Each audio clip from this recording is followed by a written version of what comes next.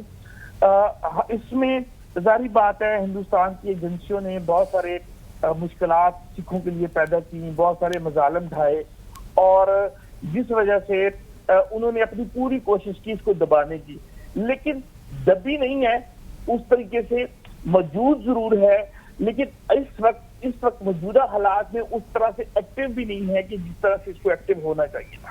چلیے بہت بہت شکریہ سنگھ صاحب, thank you very much for coming on decipher. چلیے اچھا میرے خیال میں بات بالکل اور خالستان کے حوالے سے بڑا جو انہوں نے کھل کے اپنا موقف جو ہے وہ ہمارے ناظرین کے ساتھ بھی شیئر کیا ہے. So let's take a short commercial break here. Welcome back. So Basit صاحب یہ کیا ایگریمنٹ ہوا ہے چائنا اور انڈیا کے مابین ڈسپیوٹڈ بارڈرز کی؟ ابھی بھی لوگ کاشیس ہیں اس کے بارے میں, کیونکہ ہاں برکس کی میٹنگ سربراہی اجلاس ماسکو میں ہو رہا تھا. صدر پیوٹن نے بھی کچھ کریڈٹ لینا تھا, برکس کو بھی کریڈٹ ملنا چاہیے تھا کہ دیکھیے برکس کی وجہ سے 5 سال کے بعد شی مودی ملاقات ہوئی ہے. ان کی آخری ملاقات برازیلیا میں ہوئی تھی, برازیل وہ برکس کے سائڈ لائنز پہ ہوئی تھی. تو اس کے بعد سے ہم جانتے ہیں کہ اپریل میں پینکانگ سو میں کچھ تھوڑی بہت جھڑپیں ہوئیں, پھر جون میں گلوان ویلی میں ہوئیں جس میں 20 بھارتی فوجی مارے گئے تھے. تو کافی ٹینشن تھی لائن آف ایکچوئل کنٹرول میں, کیونکہ جتنا بھی ایسٹرن لداخ کا علاقہ ہے نا اس پہ اکسائی چین کا علاقہ بھی ساتھ ہی ہے. تو کافی کلیمز ہیں انڈیا کے بھی, بھارت چین کے بھی, اور چونکہ 5 اگست 2019 کو بھارت نے اکسائی چین کو بھی اپنا حصہ قرار دے دیا تھا, تو چین سے رہا نہیں گیا, انہوں نے کہا ان کو ٹھیک کرتے ہیں, ان کی شامت کرتے ہیں. تو وہ گلوان میں, تو اب یہ ایک لحاظ سے ایک ایگریمنٹ ہوا ہے 2 سیکٹرز میں, کیونکہ 3 سیکٹرز میں ہے. اگر آپ لائن آف ایکچوئل کنٹرول دیکھیں تقریباً 3,500 کلومیٹر یہ ہے لائن آف ایکچوئل کنٹرول چین اور بھارت کے درمیان, جو بارڈر کہہ لیں یا لائن آف ایکچوئل کنٹرول، اس میں ایک ویسٹرن سیکٹر ہے، پھر مڈل سیکٹر ہے اور پھر ایسٹرن سیکٹر ہے. اصل جو معاملہ خراب ہے وہ ویسٹرن اور ایسٹرن سیکٹر میں ہے. ایسٹرن سیکٹر میں اگر آپ کو یاد ہو تو 2017 میں ڈوکلام ریجن میں بھوٹان جو ٹرائی جنکشن ہے وہاں پہ بھی جھڑپیں ہوئی تھیں. تو یہ معاملہ کافی عرصے سے چل رہا ہے، لیکن اب جو یہ ڈس انگیجمنٹ کا ہوا ہے کہ پہلے مرحلے میں ہم ڈس انگیج کریں گے، لیکن یہ بھی یاد رہے کہ یہ صرف دو پوائنٹس پہ ہے، ایک ڈیپ سینگ میں اور ڈیم چوک میں. یہ ایسٹرن سیکٹر کی میں بات کر رہا ہوں. اس کے علاوہ اور بھی فلیش پوائنٹس ہیں، مثال کے طور پر ہاٹ اسپرنگس ہے، گوگرا ہے، اور ایک دو اور علاقے ہیں، اس میں یہ معاملات چل رہے ہیں. لیکن وہاں پہ جب سے 2022 سے، یہ گلوان ویلی کی بات بھی ہے، جب سے 2020 سے شروع ہوا تو ان 4 علاقوں میں جس میں گوگرا اور ہاٹ اسپرنگز اور گلوان، وہاں پہ تو 4 کلومیٹر کا بفر زون بنا دیا گیا تھا. 4 طرف اس طرف، 4 کلومیٹر اس طرف، تو مطلب فیس ٹو فیس نہیں تھی. پہلے جب 2020 سے پہلے، اپریل 2020 سے پہلے پیٹرولنگ ہوتی تھی، وہ بھی پیٹرولنگ کرتے تھے چینی بھی اور بھارتی بھی، لائن آف ایکچوئل کنٹرول کی. اور 1996 کا شاید ان کا آپس میں ایک ایگریمنٹ ہے جس کے تحت یہاں پہ ویپنز نہیں لائے جا سکتے. فوجی ڈنڈوں کے ساتھ تو موجود ہوتے تھے لیکن ویپنز کسی کے پاس نہیں تھے. لیکن اب گلوان ویلی اس طرح ہوا، گلوان ویلی میں جو واقعات ہوئے جون میں 2020 میں، اس کے بعد یہاں پہ کافی ملٹرائزیشن بھی ہوئی، ہیوی آرٹلری بھی آئی اور کافی ٹروپس بھی آئے، دونوں جانب سے ڈپلائمنٹ ہوئی. اب جو یہ ہوا ہے ایگریمنٹ، اس کے بارے میں اب تفصیلات کسی کو معلوم نہیں ہیں، لیکن جو لیکس ہوئی ہیں چیزیں اس کے مطابق یہی ہے کہ 29 اکتوبر تک ڈس انگیجمنٹ کا پروسیس ختم ہو جائے گا 2 سیکٹرز میں، ڈیپ سانگ اور ڈیم چوک میں، اور یہاں پہ پیٹرولنگ شروع ہو جائے گی. تو اب دیکھنا آگے یہ ہے کہ نیکسٹ جو 2 اسٹیپس ہیں وہ ڈی ایسکلیشن، ڈی ملٹرائزیشن کے ہیں، کہ وہاں پہ جو ہیوی آرٹلری ہے، جو بھی ویپنز موجود ہیں، وہ سارے ان کو ہٹایا جائے ان 2 علاقوں سے. اور اس کے بعد پھر ڈی انڈکشن، کہ جتنے آرمی کی جو ٹروپس کی جو ڈپلائمنٹ ہے ان کو بھی ختم کیا جائے. پیٹرولنگ کے لیے تو ٹھیک ہے، لیکن جو ایک لحاظ سے آرٹیفیشل یا ٹیمپرری آپ کہہ لیجئے وہاں پہ انفراسٹرکچرز ہیں ان کو بھی ختم کیا جا رہا ہے ان 2 جگہوں پہ. ابھی دوسری جو باقی ہیں، ابھی گلوان ویلی، گوگرا اور ہاٹ اسپرنگز، مجھے چوتھی کا نام بھول رہا ہے، پینگانگ سو. یہ سارا معاملہ پینگانگ سو سے شروع ہوا تھا اپریل 2020 میں. تو لیکن وہ 4 پوائنٹس ابھی اس پہ ڈس انگیجمنٹ نہیں ہو رہی. تو ابھی بہت سی چیزیں ایسی ہیں جو بھی ہونی. اب چین نے کیوں اس وقت یہ کیا؟ کیونکہ بھارت کا بڑا ایک کنسسٹنٹ اسٹانس تھا کہ جب تک یہ یہاں پہ ایک یوں کہہ لیجئے کہ ان کا خیال یہی تھا کہ جب تک اپریل 2020 کی صورتحال نہیں ہوتی ہم چین کے ساتھ تعلقات ہمارے نارمل نہیں ہو سکتے. انہوں نے کافی جو چین کا واٹس ایپ کی بہت سی جو ہیں واٹس ایپ نے بہت سی ان کے جو ہیں سافٹ ویئر میں جتنی بھی ان کی کچھ ایسی ایپس تھیں ان کو بین بھی کیا. کوئی انویسٹمنٹس میں پرابلمس کریٹ کیے، چینی جو باشندوں کو ویزا بھی نہیں دے رہے تھے. تو چین کے لیے ایک مشکل تو تھی، کیونکہ چین کے اندر بھی اس وقت اگر آپ دیکھیے تو اکنامکلی چین اس وقت بیک فٹ پہ ہے. جو گروتھ ریٹ ہونا چاہیے وہ چین کو نہیں مل رہا. ابھی بھی دیکھیے تو ریئل اسٹیٹ سیکٹر میں خاص طور پہ اس وقت پورے چین میں 80 سے 90 لاکھ گھر جو ہیں ریئل اسٹیٹ وہ خالی پڑے ہوئے ہیں. لوگوں کے پاس پیسہ ہی نہیں ہے، پیسہ ان کا ڈوبا جا رہا ہے. ایک لحاظ سے ایک بہت بڑا ایک کرائسس ہے اس وقت چین میں. اور پھر چین بھارت کو اگنور بھی نہیں کر سکتا، کیونکہ اس وقت اس کی جو مارکیٹ ہے چین کے لیے بڑی اہمیت کی حامل ہے، کیونکہ 100 ارب ڈالر سے زیادہ چین ایکسپورٹ کر رہا ہے بھارت کو. اور چین کی جو بھارت کی جو ایکسپورٹس ہیں وہ تقریباً $10 بلین کے قریب. تو اس سے آپ اندازہ لگا سکتی ہیں کہ چین نہیں چاہتا کہ کسی طور بھی یہ مارکیٹ لوز کرے. اور پھر اس بار چونکہ کینیڈا اور امریکہ یہ نجر اور پنن کے معاملے میں بھارت کے لیے ایک سچویشن بنی ہوئی ہے، تو چین کو ایک اسپیس ملی، کیونکہ بھارت کو بھی ایک اسپیس ملی کہ وہ ذرا امریکہ پہ پریشر ڈالنے کے لیے چین کے ساتھ اپنے تعلقات ٹھیک کرے، تاکہ جو پنن وغیرہ پہ جو پریشر ہیں ان کو کم کیا جا سکے. تو باسی صاحب کون جیتا اور کون ہارا؟ ہار جیت تو دیکھیے ایک لحاظ سے میں سمجھتا ہوں کہ چین نے فلیکسیبلٹی تو شو کی ہے ابھی ان 2 سیکٹرز میں، لیکن ابھی کچھ کہا نہیں جا سکتا. کیونکہ چین بھی یہ سارے یہ ٹیکٹیکل چیزیں ہیں. Okay. اسٹریٹجک آبجیکٹیوز میں کوئی تبدیلی نہیں آئی. یہ ٹیکٹیکل ایڈجسٹمنٹس ہیں جو کہ بھارت بھی کر رہا ہے اور چین بھی کر رہا ہے. بھارت کے اپنے مقاصد ہیں, وہ ذرا امریکہ کو سگنلنگ کر رہا ہے کہ آپ ہمیں ذرا دیکھیے کریں گے تو ہمارے پاس برکس کا بھی آپشن ہے اور چین کا بھی آپشن ہے اور ہم ان سے بھی ٹریڈ کریں گے. لیکن آئی تھنک بازی جو ہے وہ برکس ہی لے گیا ہے. برکس ہی پتہ نہیں لے گیا ہے, صدر پوتن تو خود کلیم کرے کہ میں لے گیا ہوں. تو بہرحال یہ ہے کہ it's all the game is being played out. ابھی کچھ تفصیلات چونکہ نہیں ہیں تو اس بارے میں حتمی اعتبار سے قطعیت کے ساتھ کچھ نہیں کہا جا سکتا. صحیح. سو اسی کے ساتھ آج کے پروگرام کا وقت یہاں ختم ہوا چاہتا ہے. آپ سے ملاقات ہوگی انشاءاللہ نیکسٹ ویک. ٹل دین ٹیک کیئر. اللہ حافظ.